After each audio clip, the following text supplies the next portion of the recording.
Hello. হ্যাঁ কে ফাটার বাবা বলছো? এই না, আমি ফাটার দাদু নান্টু বলছি।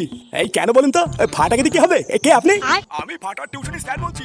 আজকে তোর পড়তে আসার কথা ছিল, ও আসলো না কেন? কি দাদু ভাই আজকে পড়তে যায়নি? আরে না না, আপনার কথা ভুল হচ্ছে। আপনি একটু ভালো করে দেখুন, দাদু ভাই তো পড়তে যায় বলে বিকালে বেরিয়ে গেছে। ও বেরিয়ে গেছে, কিন্তু আমাদের এখানে তো আসেনি। আপনি একটু ভালো করে খোঁজ খবর নিয়ে দেখুন। সামনে তো ক্লাস 2 এর পরীক্ষা, তারপরে আবার আপনার নাতি দেরি করে ভর্তি হয়েছে। তাই ভাবলাম একবার ফোন করি। আচ্ছা নাটু বাবু, তাহলে এবার রাখছি, বুঝলেন? কি গো বাবা, কে ফোন করেছিল? আরে দেখ না, তুই দাদু ভাইকে যে স্যারের কাছে ভর্তি করেছিলিস, ওই স্যার ফোন করেছিল। ফোন করে কি সব আলবাল বলে ফোনটা কেটে দিল।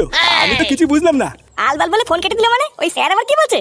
এই তো একটু আগেই তো ফাটা পড়তে গেল, এইটুকু সময়ের মধ্যে কি আবার ফাটা নামে লালিশ করছে নাকি? আরে না রে, নালিশ করছে না, বললো ফাটা নাকি আজকে পড়তে যায়নি। কি মজা পড়তে যায়নি? একটু আগে তো ফাটা পড়তে যাওয়ার জন্য বেরোলো, ওই স্যারকে ফোন করে ফাঁস দাবি করছে নাকি? হ্যাঁ, আমিও তো তাই ভাবছি। কিন্তু স্যার যখন নিজে ফোন করে বললো, তখন মিথ্যা তো বলবে না। আর দাদু ভাই যদি পড়তে নাই যায়, তাহলে গেলই বা কোথায়? শালা শান্তি ছেলে, পড়তে যাবো করে করে সারা দিনটা আমার কান মাথায় এক করে দিল, আর যেই ভর্তি করালাম ও গেল না।